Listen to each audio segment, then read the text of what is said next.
Hi, Portland Fire Rescue. I'm Jessica Cohen, your wellness coordinator. Welcome to your wellness show. I have Chief Tilden here with me, and we're going to be talking about heart stuff today.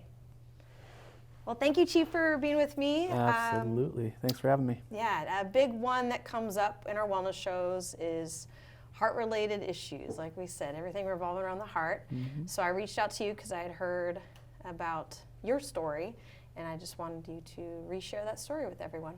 Sure. Where would you like to start? Let's start with because you were on duty with your. Sort of. Okay. Yes, I was at at the time I was a lieutenant at Engine 1, and Chief Miller, back then Lieutenant Miller, we were planning live fire drills here at training, and I was asked to come help for a live burn that day. And so I was detailed overtime to do the training session. I was helping out that day, and that day it was just like any normal day. Mm-hmm. And what started, like, symptoms-wise?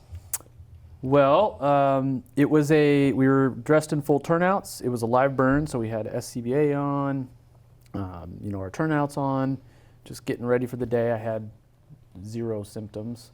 Felt totally fine that morning, no issues at all. And we started the first drill, went through the first burn, the first iteration of the burn. And I was the safety, and so I'd go in, I'd follow, see what was happening, make sure that there was nothing unusual as far as the other members. And we finished up, we came out, we started to have a briefing, and then I started feeling this like overwhelming sense of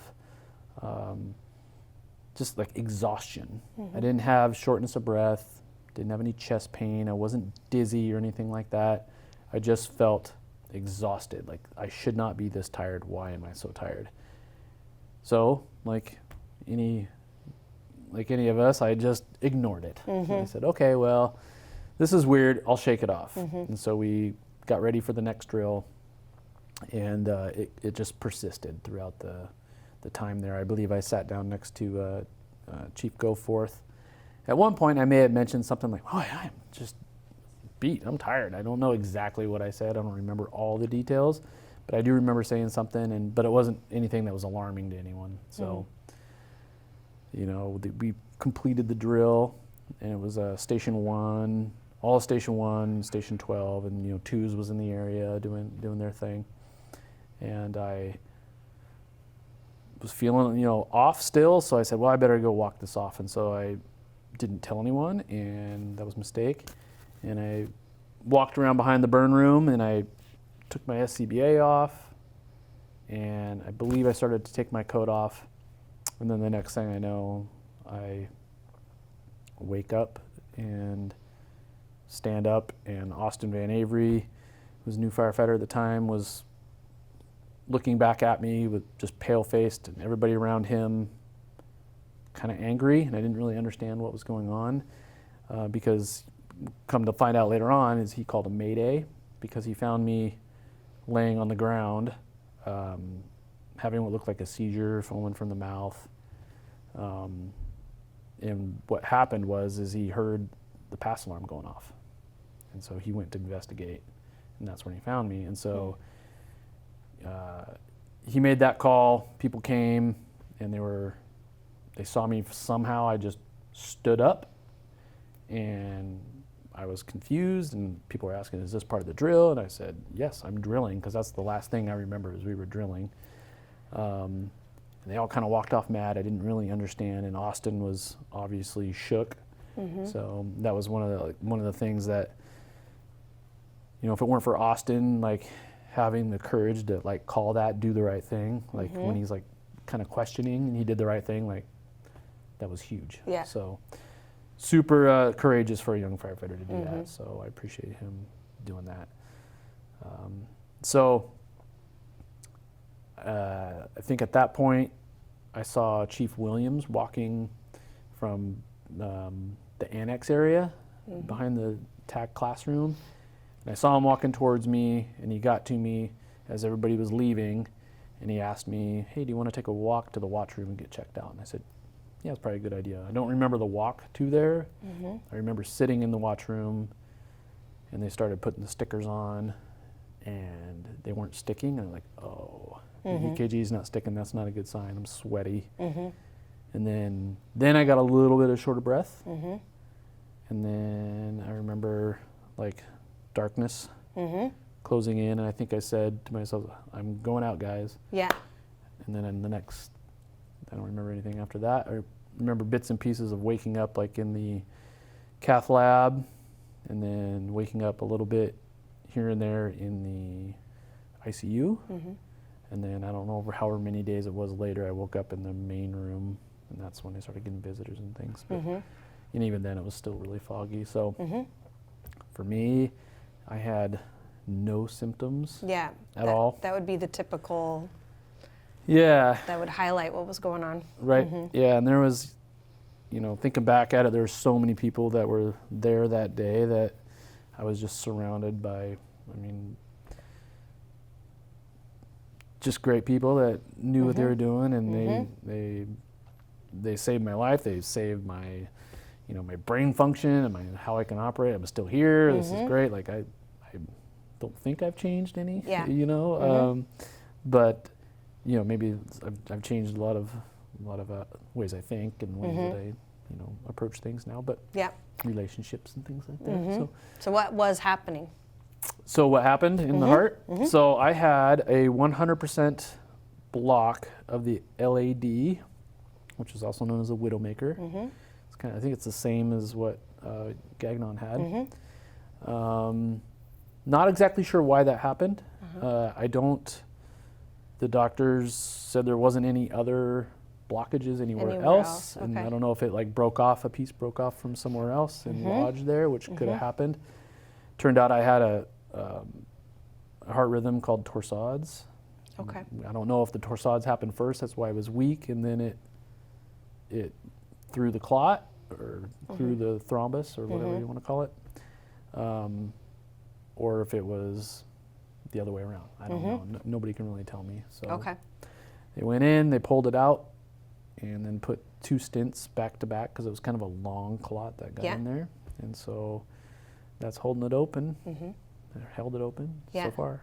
And what year was that? That was in 2016. Okay. Anything prior to that of like when you would do your annual physicals or anything that ever came up? I would do physicals. I wouldn't say I was doing the annuals. I'd do every now and then. Yeah.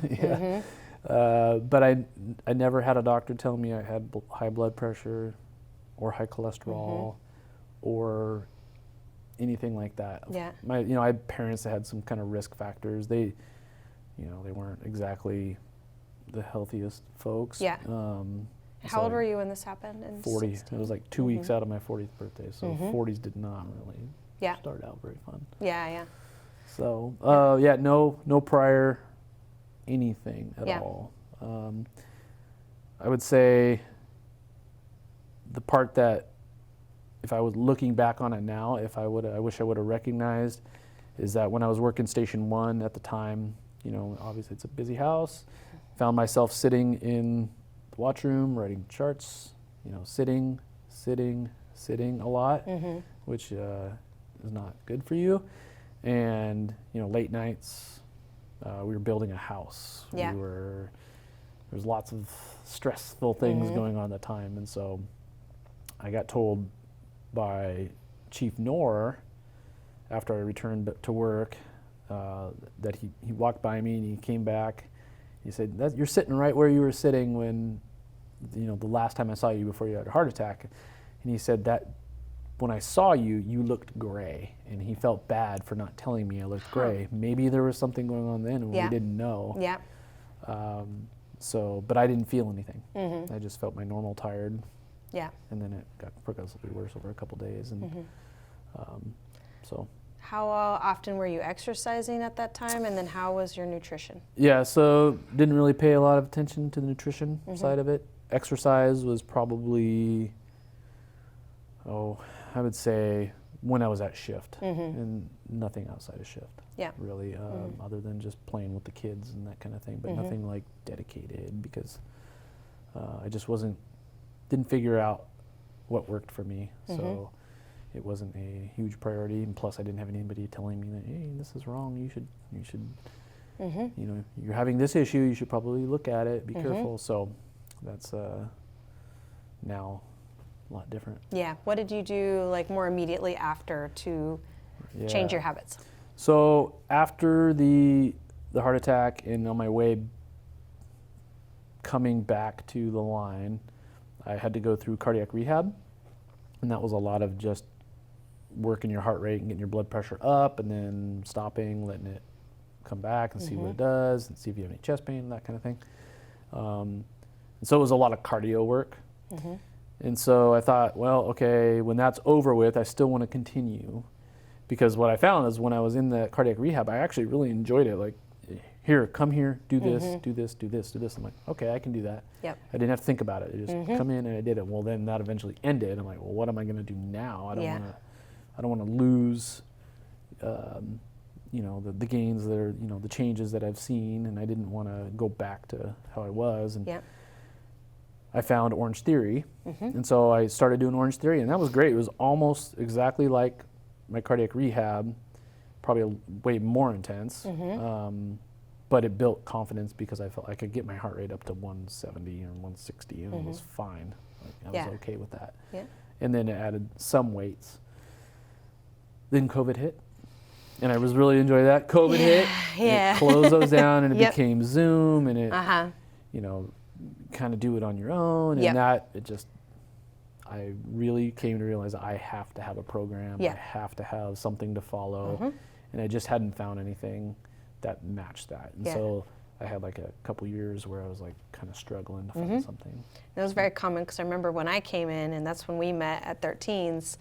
That was right at the end of 2020, beginning of 2021 is where I was more getting out to the stations, and that was a big one we talked a lot about, because like everything's Zoom, the crews can't work out together, just everything got weird, you know, and it just changed, a tough change. It was really difficult. So now coming out of when things have opened back up, what are you doing more now? So I thought, well, it's opening up. I can go get back in to Orange Theory, and for one reason or another, it just didn't happen. And then I ended up, now I'm on a different workout program that I love. I found rucking, which if you see me on the drill ground, I'm walking around with weights on my back, and that's been something that I really enjoy doing. Then I've included, now I'm doing like workouts at home. It's just, I found a program that fits to my lifestyle. I enjoy it. I enjoy the food. I enjoy the mental discipline of it. And it's just something that, you know, I probably will do the rest of my life. Yeah, and you found that within like the last 6 months or so? Yeah, I started researching it probably in December of last year. Okay. And then I started January 1st. And since January 1st, I've lost 30 pounds. It was the wellness block that motivated yes, me, right? It was. Me. Yeah, so it was actually it was. I went to the, I got my NFPA physical. I hadn't done one. So I went to do it, and I wanted to do it with Dr. P-Tech. Because he was the cardiac guy. And he said, hey, you got a heart of a 30-year-old. I'm like, awesome. That was like the heart that I had 10 years before my heart attack. So that's cool. But there were some other metrics that were kind of out of whack. You know, like my BMI wasn't great. And so I was trying to transform that a little bit. And so that's where this program came across. Like, and what's the program? It's called 75 Hard. It's like I call it a program. It's not like a weight loss challenge or anything, but it's like a program because it has to do more than just fitness. It has to do with mentality and a structured program to follow. Exactly. Changing your habits and making decisions even when you don't want to make that decision and do that certain thing, but you know it's good for you or good for your family, and you just do it for other reasons besides just yourself. So which is huge. The mental component is huge, and I mean, even when I get reached out to for workout program or whatever, I'm like, okay, are you gonna do this now, or you know, like, and it's tough because you gotta be in the mindset to do it. It has to be in your schedule every week, and it's something. Yeah, and I have an app that I follow, and I actually enjoy the pieces of it. It's it's really good. It's structured, but it gives you enough freedom to choose certain things that you want to do, or what you want to eat, or what kind of diet you want, that kind of thing. So I like it. It's really good. If someone was to ask, like for you, what do you recommend that they watch out for, or that they... As far as the heart stuff? Yeah, or they go do to maybe prevent what Yeah, happened? obviously find something that you can stick to.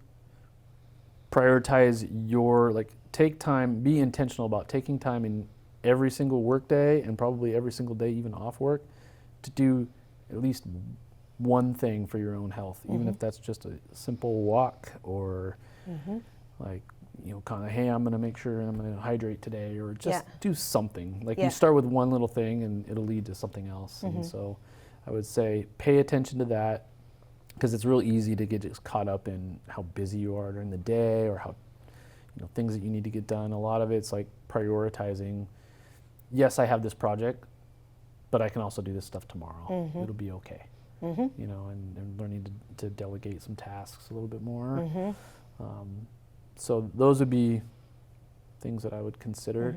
Just take time to take care of yourself, and because what happened to me didn't just happen to me. It happened to everybody. So I don't want that to happen to someone else.